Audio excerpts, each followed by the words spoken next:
Hello అందరికీ నమస్తే. నేను మీ స్నేహిత. చంద్రమాసాలు అనగా మన తెలుగు మాసాలలో వచ్చే 8వ మాసమే కార్తీక మాసం. కార్తీక మాసంకు ఉన్న ప్రత్యేకత ఏంటంటే చంద్రుడు కృతికా నక్షత్రం చేరుతాడు కాబట్టి మనం దీన్ని కార్తీక మాసం అని పిలుస్తాము. ఇప్పుడు మనం శివాలయంలో భక్తులు కిటకిటలాడలా ఉంటాయి. కార్తీక మాసంకున్న ప్రత్యేకతలు, అసలు ఎవరిని పూజించాలి, ఎందుకు పూజించాలి అనే ప్రశ్నలు సమాధానాలు అన్ని లోపలికి వెళ్ళి తెలుసుకుందాం రండి.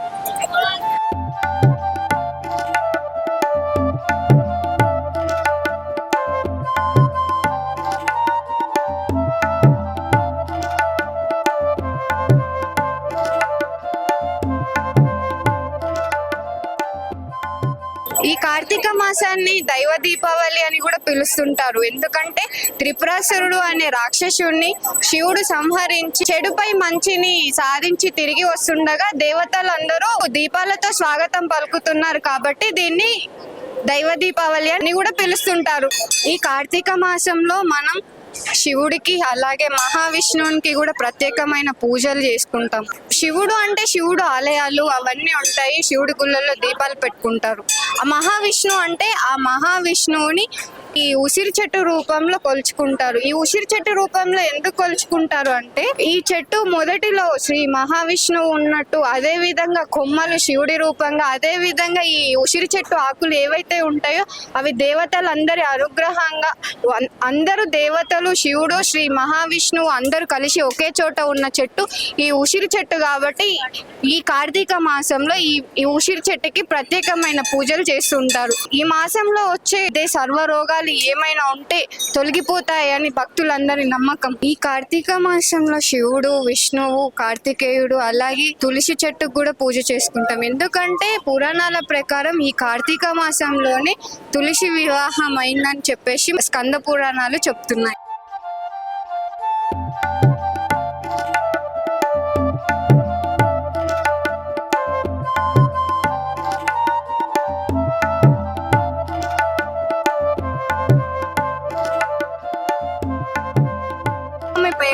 నా పేరు లక్ష్మి. మీరు ఎక్కడ ఉంటారు? అనంతపురం జిల్లా. కార్తీక మాసంలో పూజల పూర్ణము బుధవారము ఎంతో పవిత్రమైన సేవ చేయాలమ్మా. మంచిది. శివుడు, ఆంజనేయ స్వామి, పోసమ్మ తల్లిని. మీకేమైనా తెలుసా ఈ ఉసిరి చెట్టు దీపాలు పెడితే మంచి మన అద్భుతాలు మంచిగా మనం అనుకున్న ఫలితాలు కలుగుతాయి, అనుకున్న కోరికలు. అనుకుంటే నా కొడుకు పెళ్లి కావాలని అనుకుంటే ఖచ్చితంగా నా కొడుకు పెళ్లి కుదిరింది. నెల అవుతుంది పెళ్లి. ఈ సంవత్సరం మళ్ళా వచ్చాను గుడికి. మీ పేరు? సుభాష్. ప్రతిరోజు కార్తీక మాసం అనే కాదు, ఎల్లప్పుడూ పిల్లలను తీసుకొస్తా. పిల్లలకు ఫలితాలు కూడా అవుతున్నాయి, జాబులు ఏదున్నా పంతులు పడుకుంటా. అన్నిటికీ శివుడే కదా, పుట్టించేది ఆయనే, తీసుకునేది ఆయన కాబట్టి శివునికి కంపల్సరీ. ఇంటి దేవుడు అంతే, మరి ఇది చేసుకుంటాం. ఇప్పుడు మనం చూస్తుంటే అక్కడక్కడ బియ్యం పిండితో ప్రమిదలు చేసుకుంటూ దాంట్లో దీపం పెడతారు. అసలు ఆ బియ్యం పిండి ప్రత్యేకత కార్తీక మాసంలో గోధుమ పిండి అంటారు, శ్రావణ మాసంలో బియ్యం పిండి అంటే గోధుమ పిండితో అది చేస్తూ చేసి పెడతారు. అది అంతే.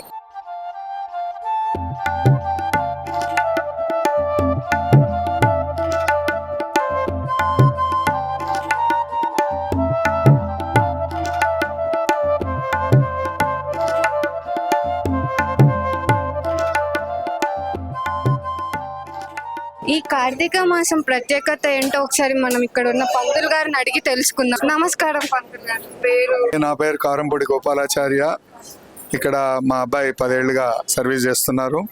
ఇది అభయాంజనేయ స్వామి దేవాలయము మరియు శివాలయం కూడా ఉంది. ఇక్కడికి వచ్చేటటువంటి భక్తులకు అభయాంజనేయ స్వామి కానీ ఆ పరమేశ్వరుడు కానీ కోరిన కోరికలు తీరుస్తారనేటటువంటి గొప్ప విశ్వాసం ఉంది. ప్రతినిత్యం కూడా రోజు రోజుకు భక్తుల సంఖ్య అధికమవుతుంది. ఈరోజు విశేషమైనటువంటి పర్వదినం కార్తీక మాసంలో కార్తీక పూర్ణిమ. ఈరోజు సముద్రంలో పుట్టినటువంటి చంద్రుడికి విశేషమైనటువంటి కళలు ఉంటాయి. తద్వారా చంద్రుడు మనఃకారకుడు కాబట్టి మన మనస్సును ప్రేరేపించి మన మనసులో చెడు ఆలోచనలు లేకుండా మంచి ఆలోచనలతో మన మనసు మంచిగా ఉంటే అన్ని మంచి పనులు చేస్తాం కాబట్టి అటువంటి మంచి ఆలోచనలు కలిగేటట్టుగా చంద్రుడు మనకారకుడు, మనకు ఇవాళ అనుకూలంగా ఉంటాడు. కాబట్టి అటువంటి చంద్రుడిని ఈరోజు దీపాలు వెలిగించి ఆరాధిస్తాం. తద్వారా చంద్రుడిని పరమేశ్వరుడు శిగలో ధరించాడు కాబట్టి శివుణ్ణి ఆరాధించుకొని ఆ పరమేశ్వరుని ఆరాధించుకొని ఆకాశ దీపాన్ని సమర్పించుకొని ఆ పరమేశ్వరుని అర్చన చేసుకుని అభిషేకాలు చేసుకుంటాం. పరమేశ్వరుడు లింగ స్వరూపంలో ఉంటాడు కాబట్టి లింగాభిషేకం ఉంటుంది ఈరోజు ప్రత్యేకంగా. స్వామికి అభిషేకము అర్చనలు ఈరోజు ఉదయం 5:30 నుండి రాత్రి 9-10 గంటల వరకు నడుస్తూనే ఉంటాయి. భక్తులు ఈరోజు అధిక సంఖ్యలో ఇచ్చేశారు. వేలాదిగా మన కుమ్మరి బస్తీ నుండి వేలాదిగా భక్తులు తరలివచ్చారు. అనేక రకాలుగా స్వామిని పూజిస్తూ వేలాదిగా దీపాలు పెట్టారు ఇక్కడ. ఆ దీపాల వల్ల సైన్స్ రీత్యా చూసుకుంటే కూడా ఈ దీపాల యొక్క నెయ్యి దీపం వల్ల ఈ ఆకాశంలోకి వెళ్ళేటటువంటి పొగ ఏదైతే ఉంటుందో అది కాలుష్యాన్ని పోగొడుతుంది అనేటటువంటి సైన్స్ నమ్మకం కూడా ఒకటి ఉంది. సైన్స్ ప్రూవ్ కూడా ఉంది అది. కాబట్టి ఈ మాసంలోనే కోటి దీపార్చన అని చెప్పి కోటి దీపాలు వెలిగించి కూడా అర్చన చేస్తారు. ఇది విశేషమైనటువంటి పర్వదినం. కాబట్టి భక్తులందరికీ కూడా ఇక్కడ కుమ్మరి బస్తీ తరఫున ఆలయంలో అన్ని రకాల వసతులు ఏర్పాటు చేశాం. భక్తులు చాలా అధిక సంఖ్యలో రావడం, గుడి చిన్నగా ఉండటం వల్ల కొంచెం ఇబ్బంది జరుగుతుంది. అది దృష్టిలో పెట్టుకొని భవిష్యత్తులో గుడి నిర్మాణంలో కూడా మార్పులు చేర్పులు చేస్తారు. ఇప్పటికే 10 సంవత్సరాల నుండి చాలా అభివృద్ధి పదంలోకి వచ్చింది ఆలయం. ఈ యొక్క పరమేశ్వరుడు కానీ, ఇక్కడ అభయాంజనేయ స్వామి కానీ, ఇక్కడ ఆసుపత్రికి వచ్చినటువంటి పేషెంట్స్ కూడా కలలో వచ్చి అనేక రకాలుగా వాళ్లకు వైద్యం అందించి వాళ్లకు బాగైనట్టుగా వాళ్లే వచ్చి చెప్పి పూజలు చేయించుకొని పోయేటటువంటి గొప్ప నమ్మకం కూడా భక్తులకు ఉన్నది. కాబట్టి వాళ్ళ యొక్క భక్తుల నమ్మకానికి అనుగుణంగా మేము ఇక్కడ సేవలు చేస్తూ పూజలు చేస్తూ వాళ్ళ యొక్క స్వామివారి యొక్క కృప వాళ్ళకు కలగాలని మేము మీడియేటర్గా రోజు ప్రేయర్ చేస్తూ ఉంటాం. పంతులు గారు, నాకు కొన్ని ప్రశ్నలు ఉన్నాయి. ఏంటంటే ఉసిరికాయతో దీపం, నెయ్యితో దీపం, అదే విధంగా పిండితో దీపం, 365 ఒత్తులు దీపం, ఇవన్నీ ప్రత్యేకత ఏంటి? ఎందుకు పెట్టాలి మనం అసలు? దీపాలు ప్రత్యేకంగా దీపాలు ఏంటంటే ఇప్పుడు సైన్స్ రీత్యా కేవలం పొల్యూటెడ్ ఉన్నటువంటి ఈ సమాజంలో ఈ పొల్యూషన్ తగ్గించడానికి ఈ నెయ్యి దీపాలు, ఆవు నెయ్యి దీపాలు చాలా ప్రత్యేకత ఉంటాయి. అయితే ఉసిరిక దీపం అనేది ఈ సీజన్లో ఉసిరిక వస్తుంది. ఉసిరిక అనేది వైద్యానికి చాలా గొప్పది, ఆరోగ్యానికి చాలా మేలు చేసేటటువంటి. కాబట్టి ఈ ఉసిరిక దీపాన్ని వెలిగించి వాళ్ళు తృప్తి పడతారు. ఈ సీజన్లోనే ఉసిరిక వస్తుంది కాబట్టి ఉసిరిక చాలా ఆరోగ్యప్రదాయిని. అనేక రకాలైనటువంటి వ్యాధులను నయం చేసేటటువంటి శక్తి ఉసిరికాయలో ఉంది. ఏ మామిడికాయ కానీ అవి కానీ వాటికంటే ఎక్కువ ప్రభావం కలిగినటువంటిది ఉసిరికాయ. కాబట్టి ఉసిరికాయను గుర్తు చేసుకోవడానికి దానికి ప్రతీక ఉసిరికాయ మీద దీపం పెట్టి ఉసిరికాయని గౌరవిస్తారనమాట. కార్తీక మాసంలోనే ఆకాశ దీపం పెడతాం, దాని ప్రత్యేకత ఏంటి? ఈ మాసంలో చెప్పాను కదా, చంద్రుడు అధికమైనటువంటి ఈ కార్తీక పూర్ణిమ రోజున చంద్రుడు అధికమైనటువంటి కాంతితో అధికమైనటువంటి మనస్సును చక్కగా ఆనందకరంగా ప్రేరేపించేటటువంటి శక్తికి చంద్రునికి ఈ రోజు ఉంటుంది. కాబట్టి ఈ రోజు ఎక్కువగా దీపాలు 365 ఒత్తులని 1,00,000 ఒత్తులని ఈ మాసంలో చేస్తుంటారు. ఈ కార్తీక మాసంలో చేసే పూజల వల్ల వచ్చే లాభాలేమి? కార్తీక మాసంలో తెల్లవారుజామున స్నానం చేస్తాం. అసలు తెల్లవారుజామున ఎందుకు చేయాలి? 4 గంటల నుంచి బ్రహ్మీ ముహూర్తం అంటాం మనం. ఈ బ్రహ్మీ ముహూర్తంలో స్నానం చేయడం వల్ల చల్లనీళ్లతో స్నానం చేసి ఉసిరికను దాంట్లో వేసుకుని స్నానం చేస్తాం. కాబట్టి ముందే చెప్పాను, ఉసిరికకు ఔషధ గుణం ఉంటుంది. అది అలర్జీస్ రానియదు, తర్వాత శరీరంలో కఫాన్ని తీసేస్తుంది, అనేక రకాల ఔషధ గుణాలు ఉన్నాయి. కాబట్టి దాన్ని కొంచెం ముక్కలు చేసి నీళ్లలో వేసుకుని ఆ నీళ్లు స్నానం చేస్తాం. ఇంకోటి, బ్రహ్మీ ముహూర్తంలో చన్నీళ్లతో స్నానం చేయడం వల్ల శరీరంలో ఉన్నటువంటి ఉష్ణం తగ్గే ప్రభావం ఉంటుంది.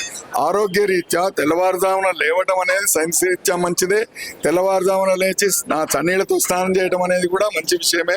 ఇవన్నీ సైన్స్ పరంగా చూస్తే అనేక ఆరోగ్యమైనటువంటి సూత్రాలు దీంట్లో ఇమిడి ఉన్నాయి. కాబట్టి మన పూర్వీకులు మహర్షులు ఏదైతే ఉందో ఈ ఆరోగ్య సూత్రాలను ఆధారం చేసుకునే భక్తి మార్గంలో వీళ్ళని నడిపించేటట్టుగా ఒక భయం అనేది పెట్టి దైవము, కార్యము, భక్తి అని చెప్పి సైన్స్ రీత్యా మనల్ని ముందుకు నడిపించి మన ఆరోగ్యాన్ని కాపాడే విధంగా ఈ సిస్టమ్ అంతా ఏర్పాటు చేయడం జరిగింది. ఇక్కడ చాలా మంది 365 ఒత్తులు పెడుతుంటారు.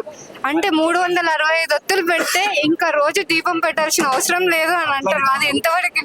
ఏదో ఒక రోజు పొరపాటున దీపం పెట్టకపోవచ్చు, మనం ఆ రోజు వీలు కాకపోవచ్చు.